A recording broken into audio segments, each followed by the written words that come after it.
tonight. First, a bulldozer attached to a truck was nearly sent off an overpass during rush hour tonight after being cut off by another car. The accident shut down traffic heading to the northbound US 65 ramp from James River Freeway. Crews finally cleared the truck and bulldozer from the scene this evening. Color 10 Shadiah Tomlin is live from that interchange tonight after talking with officers.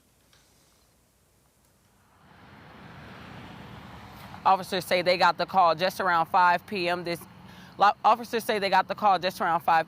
afternoon, and they say they got the call and it said that there was a vehicle hanging over the side of this overpass.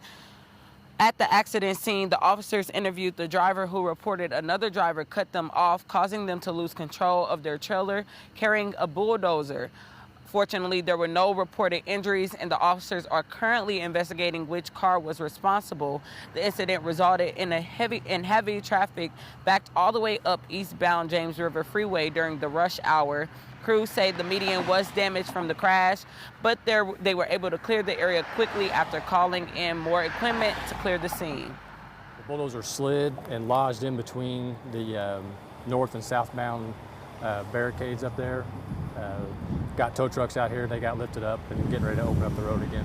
We got everything opened up and got people moving, and it started flowing a little simpler then.